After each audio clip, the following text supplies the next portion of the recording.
Hi, today we discuss about uh, Buddhism and uh, contemporary issues. Mm. So the first thing I want to talk about is Buddhism and science.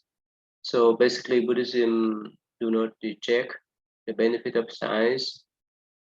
So the Buddhists recognize the scientific methods and the validities of the knowledge as came from science, but they still dispute uh,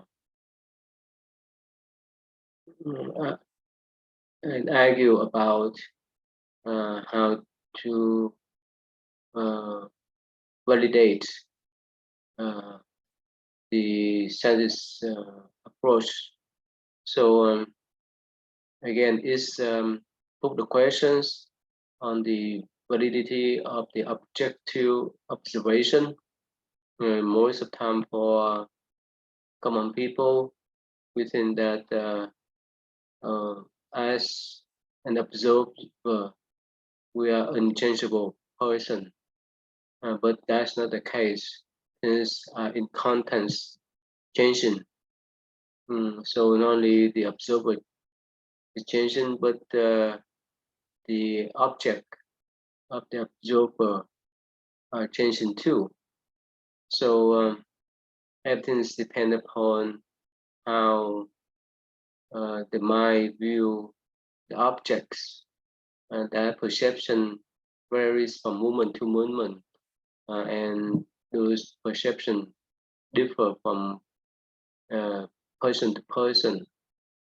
So that's so important that even the German uh, physicist Wegener Hesselberger uh, put the similar conclusion in quantum physics. So in his uncertainty principle, he claimed that even on the subatom levels, uh, we cannot know um, precisely the velocity and position of the entirety because the observer and objects change moment by moment. Uh, so everything is uh, interconnected. So we cannot single out anything. If one is an uh, primary object, the other one would play the secondary role. So basically, Buddhism goes hand in hand with science, uh, and science is the discovery of realities, and so does Buddhism. So, but the difference is Buddhism emphasizes on the mind perceives things, not the material life. So everything depends upon how we view things, how we perceive things in Buddhist view. That's lead to cognitive science. So in the psycho-spiritual phenomena, uh, um, uh, for a Buddhist who have a meditative experience, they could perceive and view duality in the proper ways. Because with that type of concentrations and mindfulness, they could see things more clear than to see things according to the prejudice of the mind. Uh, so that's why in Buddhism they say that I am, therefore I think, or there's one sense that uh, uh, I think what I eat and drink. And that's mean whichever thing that we consume and drink, it will affect to our mind and vice versa. Whichever we perceived out there, we would consume the food and drink. Um, so on the top of that, Buddhism talk about the karmas and the idea of mm, reincarnations, the energy of consciousness move from one lifetime to others, and that affect you whichever thing we do in the future too. So that's why it said that if you want to know what you have done in the past, just look what you have now. If you want to know what you're going to have, look what you do now. So that is what relate to the law of karmas. And we move on to Buddhist view about healthcare. And so most of the time, uh, uh, Buddhists recognize that having body, we would have illness. Uh, Eventually, there's no way for us to escape from that. So that's why we need to take medicines, have some kind of treatments when we sick. And of course, we try our best to have a treatment to keep the body being healthy. And of course, when it's time for us to go, we need to accept that because that's the nature of the body, of the physical body. So there's no one can escape from that. So mm, mm, for the diets, not many, but some Buddhists made a vows to be pure vegetarians, so that they can restrain themselves from harming other sentient beings. That means they don't want to be secondary animal killers. Which mean so without going to the supermarket to buy meat, um, there's no meat industry at all.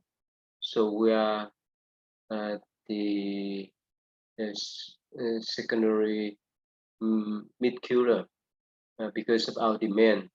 The meat industry provide those meat through the killing, slaughtering of the animals. Of course, some Buddhists made a vows to be pure vegetarians for a couple days within a month, uh, 10 days up to 15 days within a month. But depend upon how they want to stay away from the killing karmas indirectly. Uh, so that's why, especially in some Mahayana Buddhist country like China, Vietnam, and so forth, people advocate to become pure vegetarians so that we can protect our health as well as the life of other sentient beings, especially the domestic animals like pig, cows, chicken, and so forth. So that talk about the compassion uh, toward uh, those animals as well as the environment. And another issues we may discuss is that the organ transplant for Buddhists is no problems to have those kind of procedures as well as to bring the benefit for ourselves and others, as well as the donors agree to make that type of last offerings or donations to others. Of course, mm, that is uh, the way of life. That means no one can escape from that. But as long as we have the means to prolong the life, that's fine. But on the top of that, if we value our life to do good deeds, uh, when we prolong our life, it's more reasonable, more valuable than to prolong life and harm others. That is so important. And in Buddhist view about the abortion, definitely most Buddhists go against abortions because the first precept that Buddhists need to take is no killing, no killing other human beings. And as long as the fetus is developing in the mother wombs, uh, whether they have the limbs yet, uh, as long as they are recognized and moving around. So we're not supposed to um, kill this, whether it's 1 month, 2 months, or not. So mm, that's why Buddhists goes against abortions because it's kill one human beings. And of course, there's some exceptional cases like rapes, uh, or there's some uh, serious illness of the unborn child. So that's depend upon the decision of the mothers. So again, uh, there's no fixed rules on this kind of issue, but generally the Buddhists don't accept abortions unless there's some special cases with special circumstances. When we talk about gender, whether it's male or female, in Buddhist view, we have equal rights in every aspect of life, especially when we talk about spirituality or spiritual attainments. Both male and female have the same abilities to attain arhatship, to attain the spiritual accomplishment, like become arhat, even become Buddha, especially in Mahayana Buddhist tradition. The difference is our physical forms of male and female, but spiritually and mentally we are the same.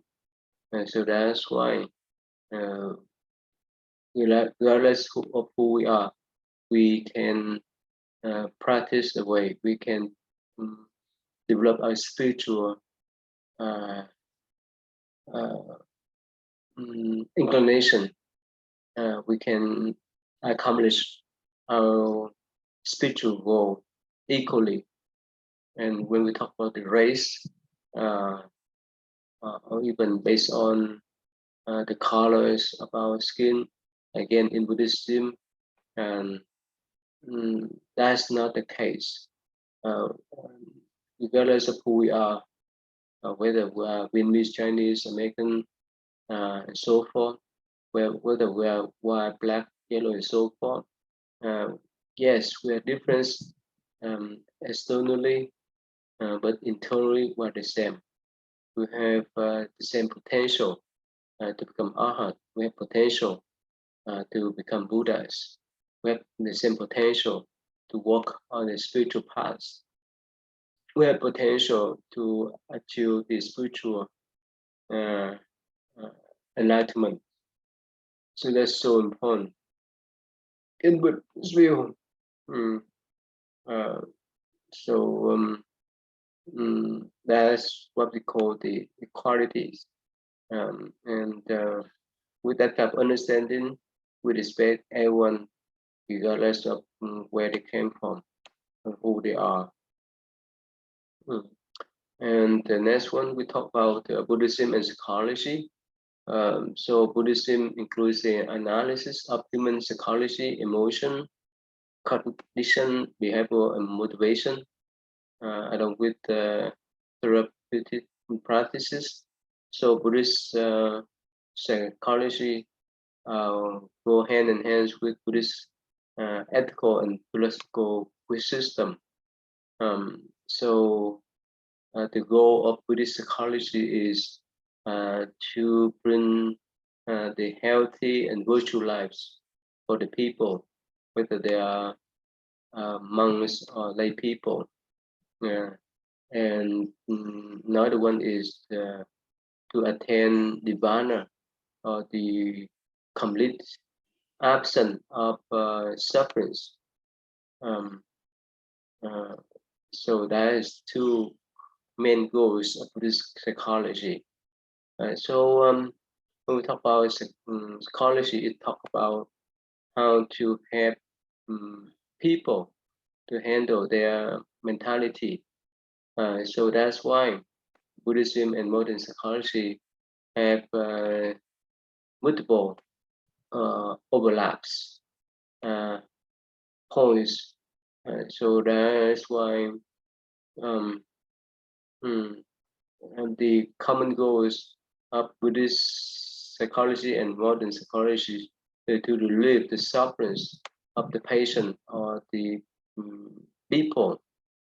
So that's why many contemporaries Buddhist psychologists and practitioners incorporate mindfulness practice into psychology to help the patient to overcome all kind of mental illnesses like stress, depression, anxiety, and so forth.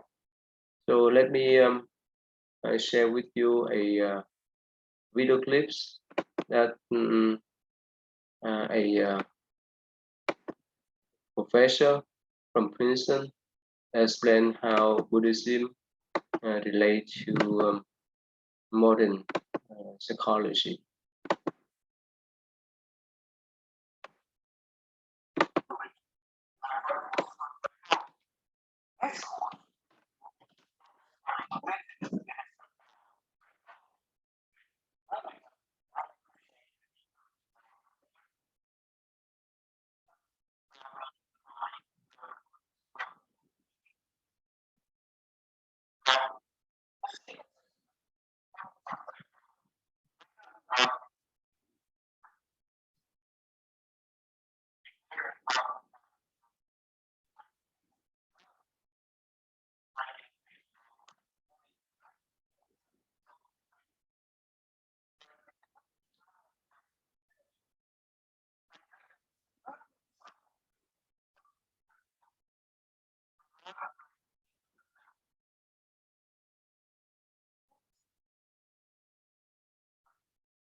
Okay, so anyway, so this professor from Princeton University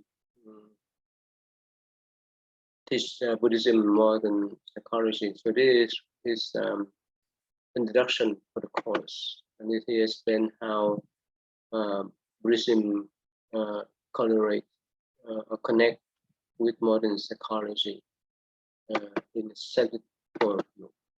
All right, so let me move on. So when we talk about Buddhism and racial justice, again, like I mentioned recently that Buddhism based on the principle of interdependence, non-separation, and respect for lives. So it's supported by practice of mindfulness and compassion. So uh, uh, without these recognitions, we've been a lot of problems with our humanities. Let's put this way: if we don't recognize how we are interdependent, how we are interconnected, we would single out certain type of people that may not belong to our race, our gender, our nationalities, our cultures. But Buddhism always emphasizes on the interconnected of sentient beings, interdependence. For example, in the United States, we have diverse uh, uh, groups of people everywhere, especially in the big city like Houston, LA, New York, and so forth. So everyone does their jobs to fulfill their responsibility. Like for example, an Asian doctor provide a treatment for the patients regardless of who they are, or the Caucasian cardiologist could have the clients or customers to pick up certain types of cars for them to ride, or the um, mm, employees of the car companies fulfill their uh, responsibilities as an employers to produce a certain part of the cars and so forth. So it means everyone in the society fulfill certain responsibility, and even the doctor need the cars to drive around. They need the food that will provided by the farmers, by the chain of the supermarkets, uh, and so forth. And of course, the uh, uh, one who work whether in the blue collar or white collar, if they're sick, they will go to see a doctor in hospital. So that's the reality of life. We are all connected with each other. And if we single out a group of people and exclude them, that's is the way we hurt ourselves. Um, so let's say if we don't care much about the farmers or the one work on the farms, that means no one provide us the produce, the vegetables, rice and so forth for us to consume. If we single out a group of teachers from different ethnic backgrounds, so we cannot send our children to learn from them and so forth. So we are interconnected, we are interdependent. We cannot separate ourselves from others. So that's why we need to take care of each other. And in Buddhist view, like, if we base on the law of karma, we can recognize that whichever thing we do will affect to others, whether it's positive or negative. Of course, as Buddhists, we try to um, accumulate good karma and reduce the bad karmas.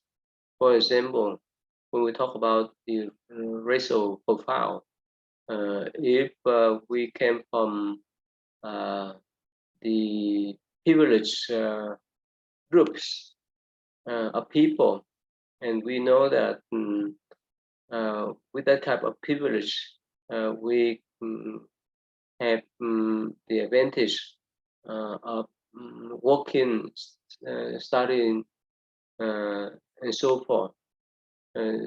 That's due to our past karma. And if we share that kind of privilege to others, we would reduce the tension between the privileged people groups and unprivileged people groups. But if we exclude the unprivileged group of people, eventually we create more conflicts between ourselves and those groups. And it is unhealthy relationship between our communities and our society. And so that's why for the privileged group people, they need to share that kind of privilege to others that live nearby them, and vice versa. For the unprivileged groups of people, they recognize their properties because of the past karma. That's why they end up here in this kind of situation. But if they have the uh, uh, the way that they want to protest, they want to accomplish, they want to make even with those privileged people. Again, if they do that in the violent ways, it will have a backfire for them. But at first, if they recognize, oh, this is the karma that they have during the past, and they want to improve their lifestyle, and if they try their best to work together with those privileged group of people in the harmonious way, in the understandable way, in the compassionate way, eventually we will have the harmony society. Otherwise, if they violently react or try to demolish or destroy all the privileged groups of people, that's a backfire. That's really the conflict, and there's no ending because in reality, if we return violence with violence, so violence cannot stop. If we turn anger with anger, anger cannot stop. Only when we use a compassion, understanding, and uh, dialogues, eventually we can smooth out the differences. Uh, so that is one way we can resolve the problem of racial profile. So again, both groups, the privileged one and unprivileged ones, need to step out to work together in the harmless way, in the understandable way, in the compassionate way. So that can resolve this kind of problems in society. And on the top that we recognize whether they are belong to the privileged or unprivileged group, as well as we or they recognize everyone has the right to live, everyone has the right to believe, and so forth. With that type of understanding, we can respect each other well, especially in this modern age, regardless of who we are, regardless our backgrounds, our gender, our nationality, and so forth. So there's good side that, especially in this country and in the West, especially in the United States, um, when someone work for government or when they apply for jobs um, mm, in the public uh, uh, era uh, sectors, and the interviewer is not supposed to uh, discriminate um, uh, the one come to have interview for the job, um, or the employees uh, can raise their voice if they recognize or think that they are discriminated. Uh, so again, that is the good policy, so that we can uh, uh, resolve the conflicts uh, based upon racial profile or based upon gender and so forth. So uh, with uh, the more people go to college to have college degree, to understand those kind of basic principle, eventually we can resolve this kind of problems, and to recognize everyone has equal right in every aspect of life.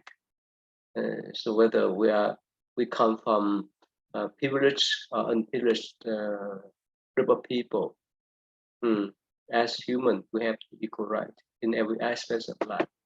That's the way we can solve the problem of racial profile. And when we talk about Buddhism and evolution, in Buddhism, uh, there's no specific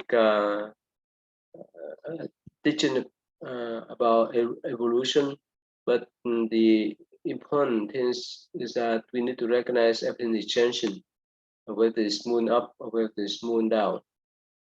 So that nothing stay permanently. For the theories of evolution, the Buddhists accept a portion of that. But this is one of the questions that the Buddha is advised monks not to get involved or to get caught in this kind of speculation. So, from Buddhist views, all events happen naturally. There's no one that control the universe. And according to Buddhist view, we have what they call six paths of the birth.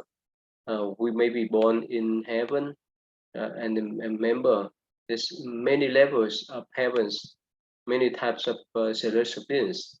The design celestial beings, the form celestial beings, and the formless celestial beings. They can live up to trillion and trillion years, but in Buddhist view, nothing lasts forever. After they're done with their lives over there, after you're done with their lifespan, they may go to different path of rebirth until they attain enlightenment, until they get rid of all of desire, hatred, attachment, and so forth. And so again, um, for Buddhists, regardless of who we are, whether we're born in heaven, we're born in human realm, or we're born in the lower realm of existence like animals, in hell, nothing lasts forever. So we revolve again and again in those paths, depend upon state of mind as well as our karmas. And in Buddhist view, it is so accord with the current scientific points that human beings could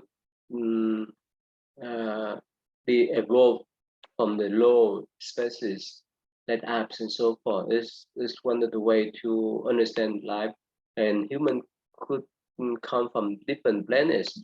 Like nowadays, we have the spaceship to fly to Mars, and eventually we may go there to live. So that is one of the Buddhist theories. That all the celestial beings can stop by this earth and settle down their life, or they can move on to different planets in the universe. It's so complex. It's so dynamic. That is why Buddhism go hand in hand with evolution. And plus, on the top of that, when we talk about spiritual evolution, depend upon our state of mind. If we focus on materialize, we attach to those um, um, uh, properties, possession like cars, a house, and so forth. But if we recognize uh, the values of our mind, uh, the purity, the clarity, uh, and the wisdom of our mind, we can use certain type of techniques to purify our mind, like meditations, and we can progress from that type of practice. We can enter some state of spiritual state of mind, like in Buddhist meditation practice. Some people can enter the meditative state of mind deeply, so it is considered as a spiritual evolution. And the one who attain arahantship, that they become holy people, and they no longer attached to this realm of cycle of rebirth. So that is the foremost spiritual evolution that the Buddha encouraged his disciple to practice meditation, to let go of all kind of mental fluctuation, attachment, so that they can be free uh, uh, at this very moment of life or up till they pass away. So again, in Buddhist view, everything's come from the mind.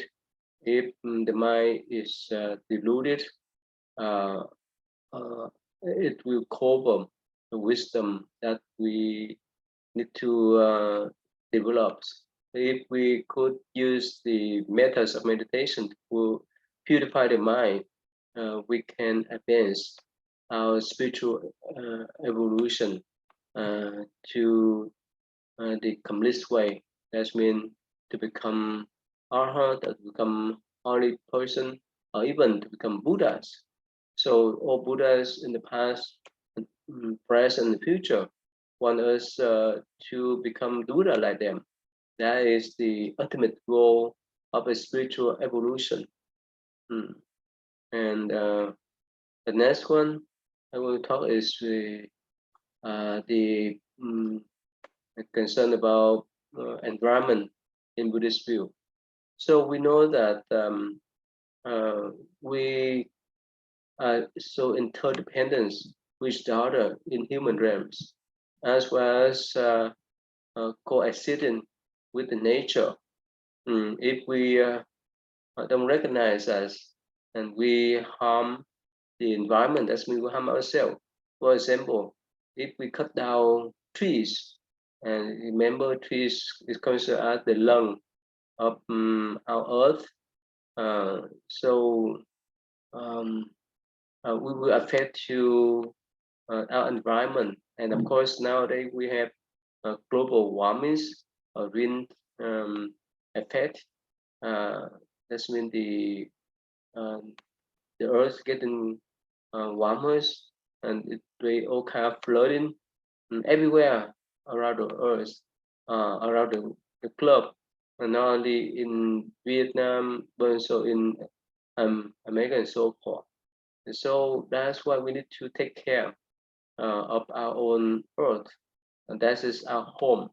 If we destroy environment for our selfish use, we harm ourselves at the end of life.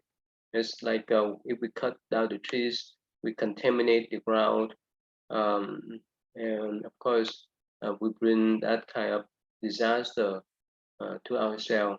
When we contaminate the ground, we cannot have the pure water to drink. When we cut down the trees, we have the sliding or the flood everywhere.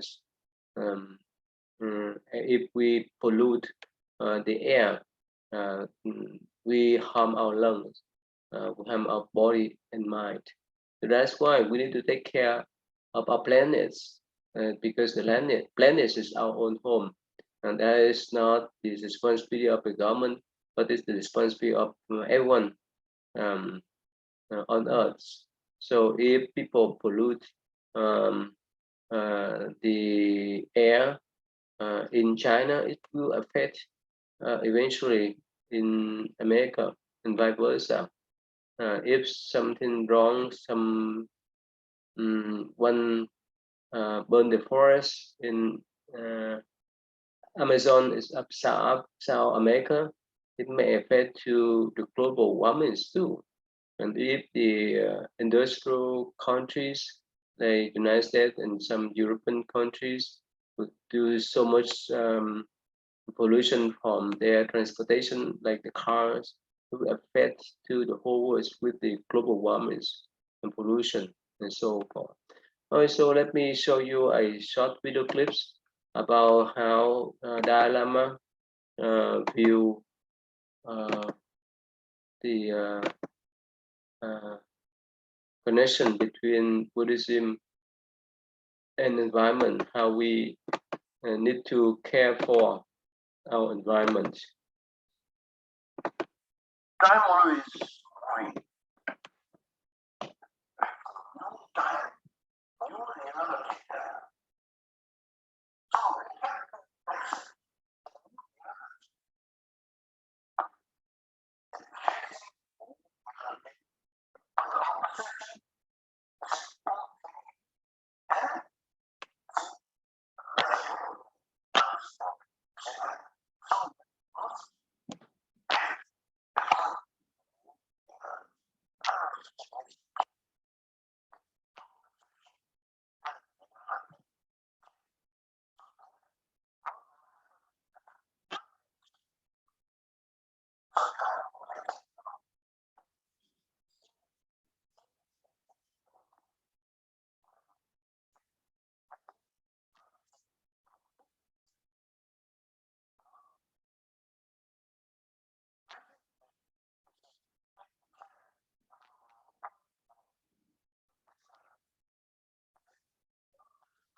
Okay, so here, so there's Dalai Lama has this views about the environments or the ecosystem.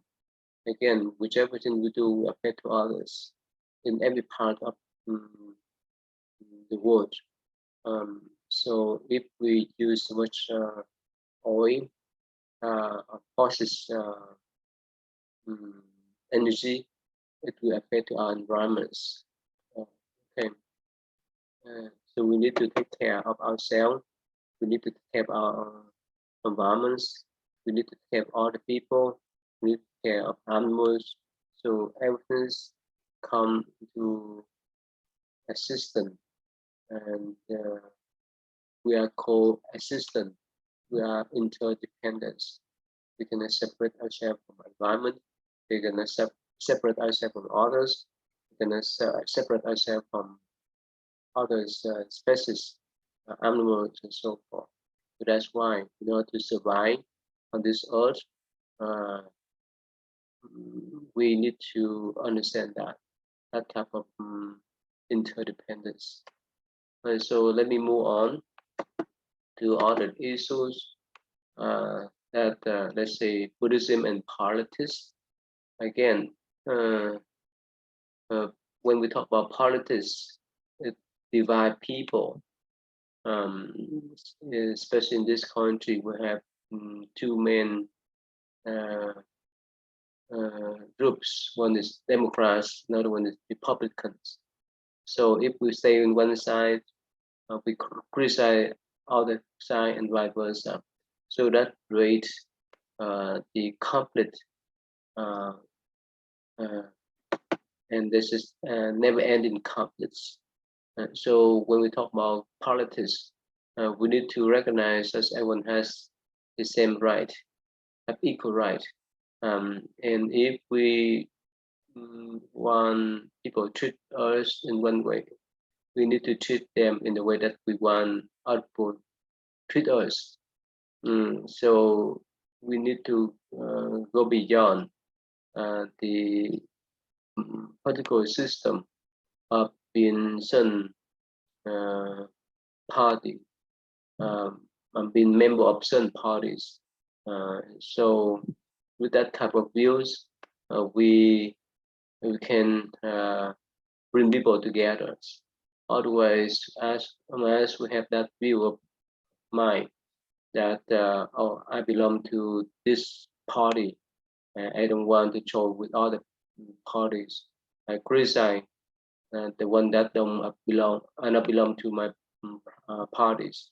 That's create tension. That's like the conflict. That create disharmony in society. So as the leaders, uh, uh, especially the president, they need to go beyond the parties, and they need to um, mm, put some kind of policies that could join or bring the parties together instead of separating them.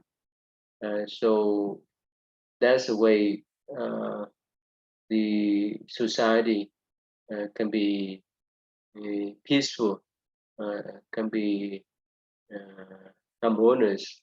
Otherwise, if we take side for one party, there's no way for us to create the peace and harmony in society. And so, as a leader, we need to understand that to bring the people together to live in harmonies, so that we can work together. Because everyone has different tasks. Everyone has a specific job to do. Um, mm, uh, it's like the whole system of machine, like the engine, the car engine. There's some small part of the engine connect with the big part, and vice versa. Without the big parts of machine, the machine could not go, could not run. And without the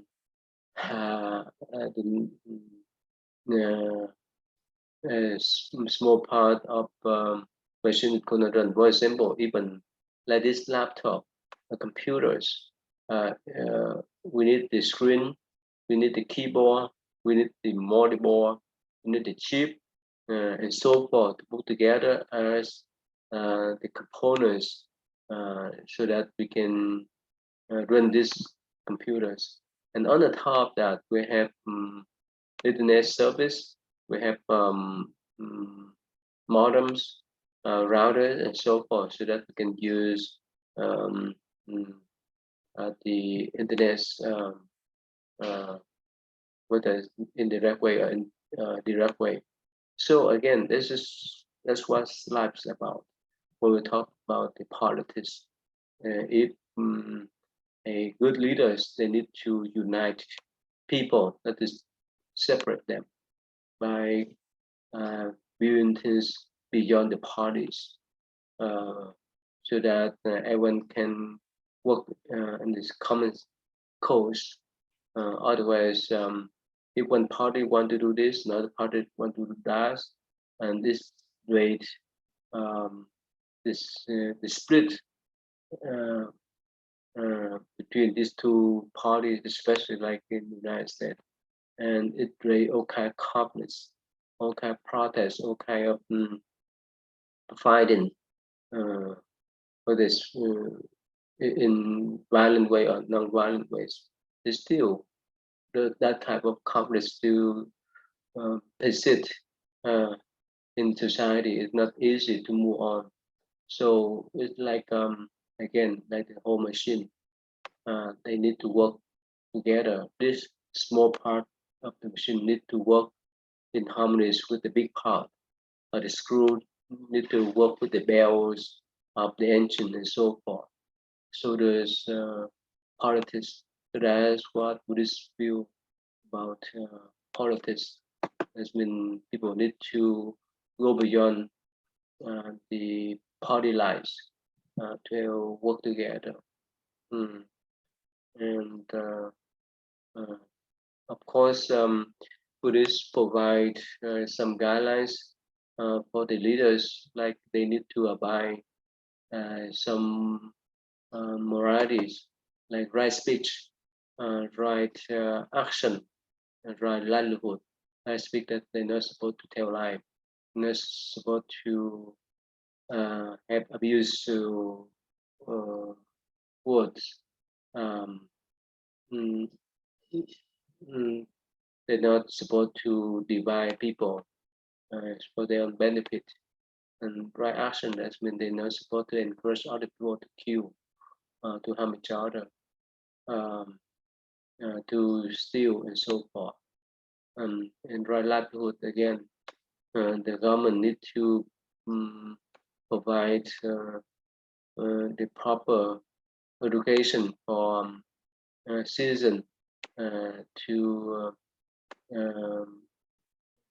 fulfill the responsibility to have a job for their livelihoods.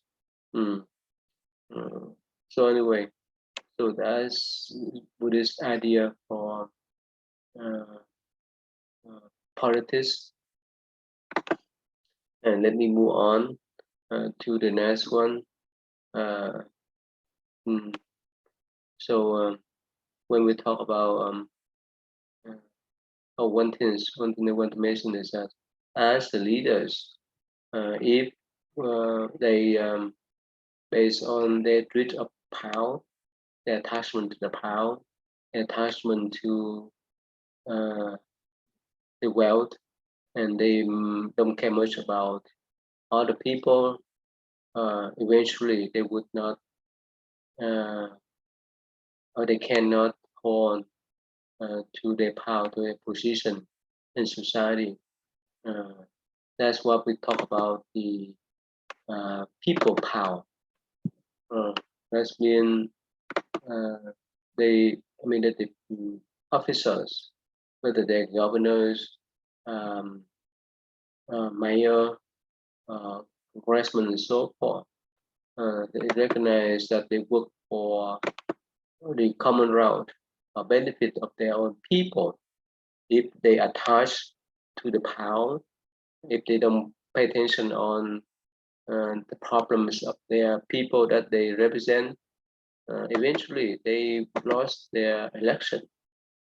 So that's why, especially in the West, in this country, if they work for people, they need to um, recognize the needs of their people that they represent. Too.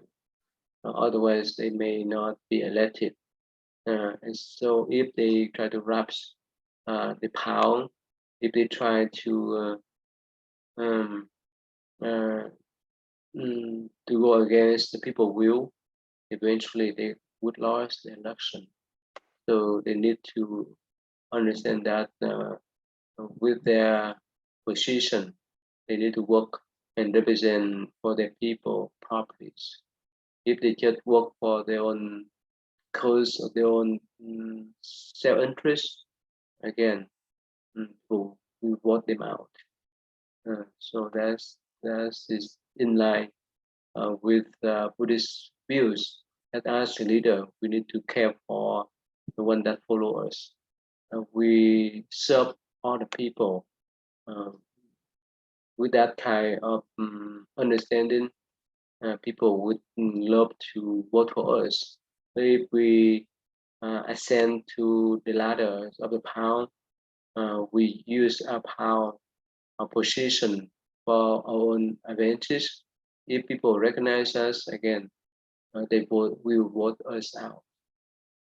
So that means we work for all people and care for other people. That's a long term that people can support us. Mm. And when we talk about Buddhism and economies, when we talk about economy, that's related to wealth, uh, the distribution of the wealth, uh, and so forth. So we know the Buddha said that one of the root of the suffering is uh, the craving for wealth, for power, and so forth. So for Buddhists, it's nothing wrong to be wealthy. It's nothing wrong to have higher position in society. Uh, but the importance is that we need to know not to abuse the power, not abuse the wealth. If we abuse the power to suppress the one that are lower, in lower position than us, eventually when we exalt our merit and fall down, they would not care much about us, and they hay take revenge.